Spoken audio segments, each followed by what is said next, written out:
Break के बाद आप सभी का स्वागत है और अब इस बुलेटिन में हम बात करेंगे ईरान जंग में किस तरीके से यूक्रेन उतर आया है उसको लेकर। ईरान जंग में यूक्रेन के उतरने की बड़ी खबर निकलकर सामने आई है। यूक्रेन के पीएम जेलेंस्की का बड़ा बयान निकलकर सामने आया। जेलेंस्की जो है खाड़ी देशों में विशेषज्ञ भेजेंगे, युद्ध का अनुभव साझा करना चाहता है यूक्रेन। ये बड़ी खबर निकलकर सामने आई है। खाड़ी देशों को ईरानी ड्रोनों से सुरक्षा मिलेगी और यूक्रेनी तकनीक से बचाव होगा। खाड़ी देशों के नेताओं से वार्ता की है, मिसाइल हमलों पर रोक लगेगी और रक्षा सहयोग पर सहमति जो है वो बनी है। ये बड़ी खबर निकलकर सामने आ रही है, जहां खाड़ी देशों को ईरानी ड्रोन से सुरक्षा मिलने के बाद जो है वो कही गई है। ये बड़ी अपडेट है जो फिलहाल निकलकर सामने आ रही है। तो इस बीच जो है रक्षा सहयोग पर सहमति बनने की बातें जो है वो भी निकलकर सामने आ रही है। यूक्रेनी तकनीक से बचाव की बात जो है वो भी कही गई है। ये बड़ी अपडेट जो फिलहाल निकलकर सामने आ रही है। खाड़ी देशों के नेताओं से बात जो है वो भी की गई है। मिसाइल हमलों पर रोक लगने की बातें जो है वो भी कही जा रही हैं। ये बड़ी अपडेट जो फिलहाल निकलकर सामने आई है। तो यूक्रेनी तकनीक से बचाव की बात कही जा रही है और अब इस युद्ध में यूक्रेन की एंट्री होती हुई नजर आएगी। ये बड़ी खबर जो फिलहाल निकलकर सामने आ रही है। यूक्रेन जो है वो भी जो है एंट्री लेगा इस युद्ध में और यूक्रेन जो है विशेषज्ञों की एक टीम जो है वो भेजेगा जो कि युद्ध को देखेगी, समझेगी।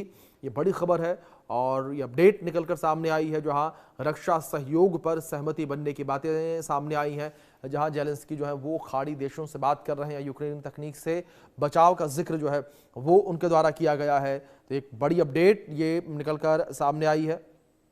यूक्रेनी राष्ट्रपति जेलेंस्की ने ये कहा है, खाड़ी देशों के नेताओं से उन्होंने बातचीत की है। ये बड़ी अपडेट जो फिलहाल सामने आ रही है। रक्षा सहयोग पर सहमति ये बनी है। तो आपको बता दें कि ईरान ने सऊदी अरब समेत खाड़ी देशों में गदर मचा रखा है। बहरीन, दुबई, सऊदी अरब में कई इमारतें तबाह हो गई हैं। ईरान इन इमारतों को ड्रोन से उड़ा रहा है। तो वहीं 4 साल से यूक्रेन रूस के ड्रोन अटैक की मार झेल रहा है, इसलिए वो अपनी नीति खाड़ी देशों के साथ साझा करना चाहता है। आप समझिए किस तरीके से यूक्रेन जो है वो अपनी नीति खाड़ी देशों के साथ साझा करना चाहता है कि किस तरीके से वो पिछले 4 सालों से लगातार जो है ये अटैक झेल रहा है, उससे अपना बचाव कर रहा है। और लगातार खास मेहमान हमारे साथ बने हुए हैं। हमारे साथ विदेश मामलों की जानकार मल्लिका पांडे जी जो है वो लगातार जुड़ी हुई हैं। मल्लिका जी, एक बार फिर से आपका स्वागत है और आपका मैं रुख करूंगा। मल्लिका जी, जिस तरीके से यूक्रेन की इस पूरे वॉरफेयर में एंट्री होती नजर आ रही है, इस एंट्री को आप किस तरीके से देखते हैं? क्या मल्लिका जी आपको लगता है कि यूक्रेन इस तरीके से एक्टिव नजर आएगा, यूक्रेन इस तरीके से एंट्री लेगा तो क्या रूस चुप बैठेगा? देखिए अभिषेक जी, पिछली बार हमने देखा था कि ईरान ने काफी सारे अपने शाही ड्रोन्स सप्लाई किए थे रशिया यूक्रेन वॉर में रूस को। तो कहीं ना कहीं यूक्रेन का एक वो हमेशा से रहा है कि ईरान के एंटी ही रहा है Ukraine. But at the same time हम देख रहे हैं कि रशिया अपने सऊदी अरेबिया के हेड से बात करते हैं, यूएई के हेड से बात कर रहे हैं। एट द सेम टाइम वो अपना एकदम दूसरी रणनीति अपना रहे हैं। वेरएज हम देख रहे हैं कि यूक्रेन खुद ही अभी युद्ध ग्रसित है, तो वो कैसे इनको हेल्प करेगा ये फॉरेन पॉलिसी उसमें मैं मतलब व्यक्त नहीं कर पा रही हूँ, क्योंकि वो जी ऑलरेडी रशिया और यूक्रेन का अभी ऑनगोइंग युद्ध है और रशिया ने बिल्कुल रिफ्यूज कर दिया कि हम किसी भी एक्टर को इसमें सपोर्ट करेंगे। चाइना ने भी इनफैक्ट रिफ्यूज कर दिया है, बट यूक्रेन इसमें आ रहा है तो यूक्रेन को पहले आई थिंक अपना खुद गिरेबान झांकना चाहिए और अपना चीजें सॉर्ट आउट करनी चाहिए। जी अभिषेक जी। जी मल्लिका जी, दूसरी ओर जिस तरीके से रूस की एंट्री को लेकर हम जिक्र कर रहे हैं, अगर रूस की एंट्री इस युद्ध में हो जाती है तो सीधे तौर पर क्या ये कह सकते हैं कि दो महाशक्तियों के बीच टकराव होगा, क्योंकि अमेरिका ऑलरेडी इस युद्ध में और इसके बाद रूस की भी एंट्री? अभिषेक जी, ऐसा हम बिल्कुल नहीं देखते हैं, क्योंकि जी देखिए वर्ल्ड वॉर 2 के बाद अगर हम देखें तो पहली बार ऐसा हो रहा है कि मल्टीपल कंट्रीज इतने ज्यादा वॉर पर है। बट अगर हम तो इसको हम तभी भी वर्ल्ड वॉर 3 नहीं बोलेंगे। बट अगर चाइना और रशिया जैसे एंटर कर जाता है तो डेफिनेटली ये दोनों महाशक्तियां अगर एंटर कर जाती हैं तो ये वर्ल्ड वॉर 3 ही लेगा। बट रशिया और चाइना बिल्कुल भी ऐसा नहीं करेंगे। देखिए रशिया डेफिनेटली कंडेम कर रहा है इस युद्ध को, बट कभी भी वो हेड ऑन नहीं आएगा यूएस के साथ। क्योंकि अगर आप लास्ट टाइम की टॉक्स देखिए जो यूएस ने ब्रोकर करवाई थी बिटवीन रशिया एंड यूक्रेन, तो काफी सारी ऐसी चीजें थी जो यूएस मान गया था रशिया के मतलब विरुद्ध नहीं जा रहा है यूएस, तो रशिया जी ऐसी गलती जी अभी बिल्कुल नहीं करेगा जब वो in the middle of economic crisis और इन द जी। मिडिल ऑफ वॉर है। बाकी चाइना रहता है, चाइना तो चाइना कभी भी डायरेक्टली कॉन्फ्रंटेशन में आया ही नहीं है यूएस के। तो मुझे नहीं लगता है कि ये दोनों महाशक्तियां कहीं ना कहीं एकदम आमने सामने आएगी। हाँ, ये जी प्रॉक्सीज जरूर लड़ सकते हैं, ये हथियार जरूर सप्लाई कर सकते हैं, बट ये आमने सामने बिल्कुल नहीं आएंगे। बिल्कुल मल्लिका जी, जाहिर तौर पर एक तरीके से राहत भरी खबर भी है ये। आप बनी रहे मेरे साथ, एक अपडेट अपने दर्शकों तक और पहुंचा दें हम, जहां इजराइल और ईरान के बीच छिड़ा संघर्ष अब रिहायशी इलाकों तक पहुंच चुका है। गुरुवार तड़के जहां यरूशलेम शहर मिसाइल हमलों और सायरन की आवाज से दहल उठा, तो वहीं बुधवार को ईरान की राजधानी तेहरान में भीषण हमला देखने को मिला। पूर्वी तेहरान के बरूजेदी आवासीय परिसर को निशाना बनाया गया, जिसके बाद आसमान में धुएं का काला गुबार देखने को मिला। ईरानी सरकार मीडिया के मुताबिक दोपहर करीब 11:15 बजे हुए इस हवाई हमले में कई लोगों के हताहत होने की खबर सामने आई। अमेरिका और इजराइल के इस सैन्य अभियान ने पूरे खाड़ी क्षेत्र में दहशत पैदा कर दी है, जिससे वैश्विक बाजारों में भारी गिरावट देखी जा रही है और स्थिति लगातार अनियंत्रित होती जा रही है। तो आप समझिए किस तरीके से स्थितियां जो हैं वो बेहद ही तनावपूर्ण लगातार बनी हुई नजर आ रही हैं। और यरूशलेम में सायरन जिस तरीके से बज रहे हैं, तेहरान में जिस तरीके से ये हमला देखने को मिला और तेहरान में रिहायशी इलाकों को टारगेट किया गया है। लगातार हमारे साथ विदेश मामलों की जानकार मल्लिका पांडे जी बनी हुई हैं, उनका रुख करेंगे। मल्लिका जी, जिस तरीके से तस्वीरें भी निकलकर सामने आई तेहरान से, और तेहरान में जिस तरीके से जो रिहायशी इलाके हैं उन्हें टारगेट किया जा रहा है, क्या आप मल्लिका जी अगर युद्ध को लेकर बात करें, जो युद्ध के पहले नियम बने हुए थे वो केवल और केवल कागजों तक ही सीमित रह गए हैं? बिल्कुल अभिषेक जी, देखिए इंटरनेशनल लॉ तो हम वेनेजुला के ही टाइम से अगर हम देखें, जी तो वेनेजुला में भी हमने क्या देखा कि एक सॉवरेन कंट्री के आप हेड को उठा के मतलब आप उनको पूरा न्यूयॉर्क ले आते हैं, उनकी उनको ही नहीं उनकी वाइफ को भी ले आते हैं। तो सबसे पहले तो ये माइट इज राइट का खेल हो गया है Abhishek ji. It is no मोर कि कौन सी कंट्री यूएन के पार्ट में है, कौन क्या है। और सैडली जैसे मैंने पहले भी बताया कि यूएन क्या हो गया है, एक टूथलेस टाइगर हो गया है कहीं ना कहीं।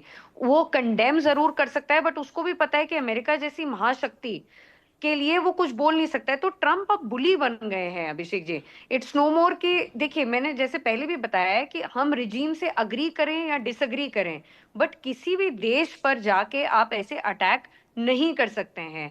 और बार बार हम ये बोल रहे थे कि थर्ड राउंड ऑफ टॉक में देखिए आप डिप्लोमेसी से सॉल्व करिए। अब देखिए, यूएस ने हजारों किलोमीटर दूर वेस्ट एशिया में एक स्पिल ओवर वॉर खड़ी कर दी है। एक इकोनॉमिक क्राइसिस हमारे दरवाजे पर है। 12% तेल के हम ऑलरेडी देख रहे हैं कि उछल चुका है, $80 पर बैरल बन चुका है। और $100 टच करने में अगर ये हफ्ते कुछ और हफ्ते खिंचती है तो सभी चीजें महंगी हो जाएगी, पूरा विश्व में इकोनॉमिक क्राइसिस आ जाएगी। तो ये सिर्फ एक आदमी की ईगो, ये माइट इज राइट प्रूव करने के लिए अभिषेक जी पूरा वेस्ट एशिया आज के टाइम में जल रहा है। जी मल्लिका जी, दूसरी ओर जिस तरीके से यहाँ पर इस हमलों का हम जिक्र कर रहे हैं, ऐसे में जहां महाशक्तियों का भी जिक्र होता हुआ नजर आ रहा है, ऐसे में जो खाड़ी देश हैं उनको लेकर क्या कुछ कहेंगे आप? खाड़ी देश किस तरीके से जो है रिएक्ट करते नजर आएंगे? क्योंकि अभी तक क्लियरली खुले तौर पर किसी ने जो विरोध किया या हमले की बात की वो सऊदी अरब ने की, उसके अलावा जो बाकी के देश हैं वो कुछ भी खुलकर कहते नजर नहीं आए इस विषय पर।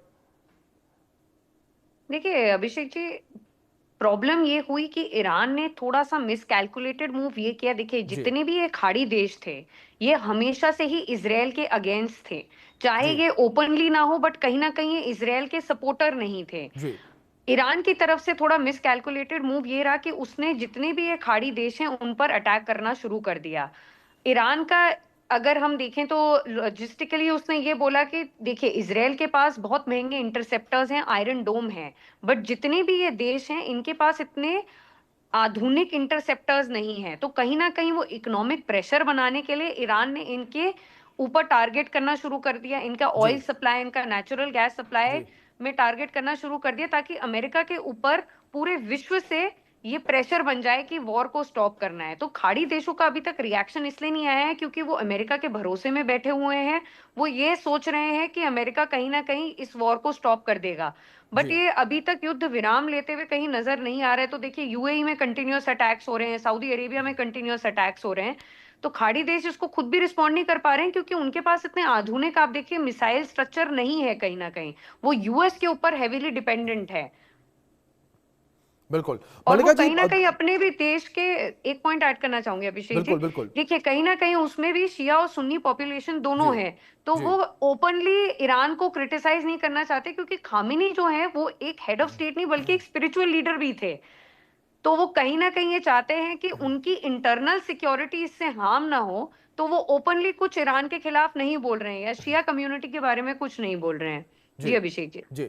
मल्लिका जी, दूसरी ओर अगर युद्ध को लेकर बात करें तो लगातार ये युद्ध, जो जानकारों का कहना है, बढ़ता हुआ नजर आ रहा है। ऐसे में अगर ये युद्ध और आगे बढ़ता है तो उसका असर भारत पर क्या कुछ पड़ता नजर आएगा? क्योंकि एक रिपोर्ट में दावा किया गया कि भारत के पास जो रिजर्व तेल है वो करीब करीब 20 दिन के आसपास का, 3 हफ्ते के आसपास का उसमें बताया गया।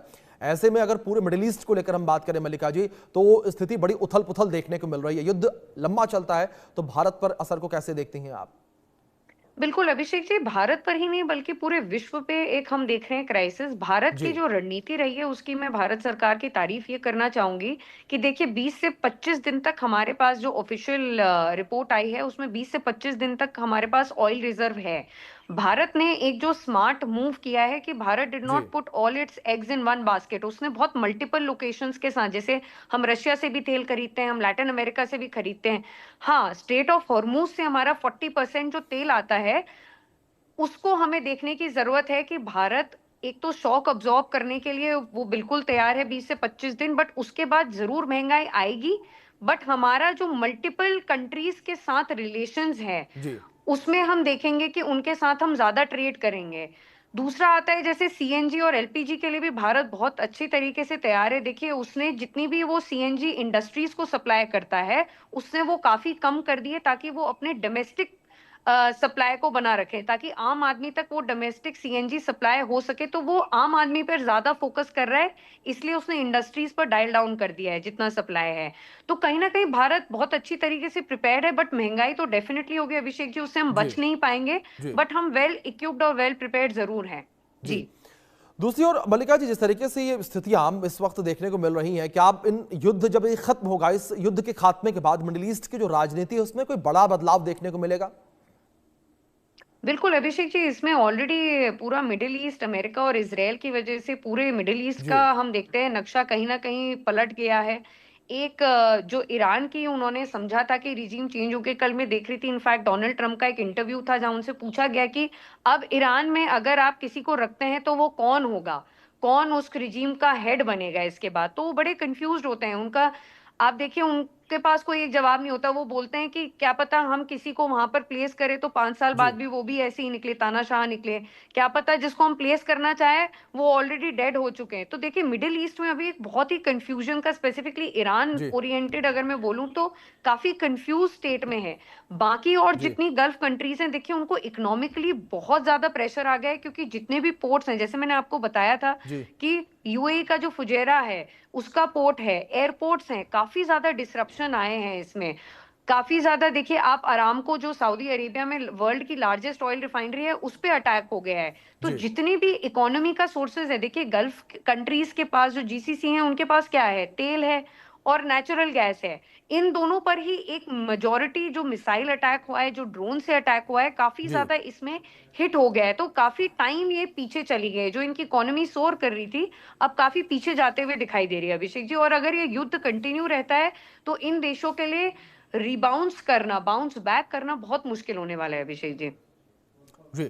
दूसरी ओर क्या मल्लिका जी, मल्टी वॉर फ्रंट को आप इस वक्त देख रही हैं, क्या आप इसे मानती हैं कि ये लगभग लगभग विश्व युद्ध की शुरुआत है?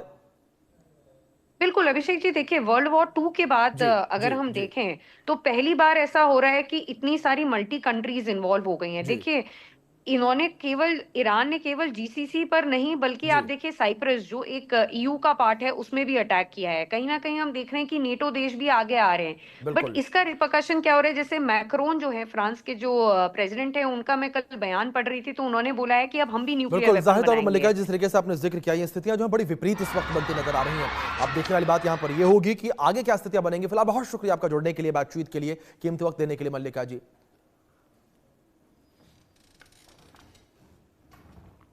तो लगातार युद्ध की स्थिति जो है वो इस वक्त बनी हुई नजर आ रही है और लगातार जो है यहां पर अमेरिका, इजराइल, ईरान जो है वो आमने सामने नजर आ रहे हैं।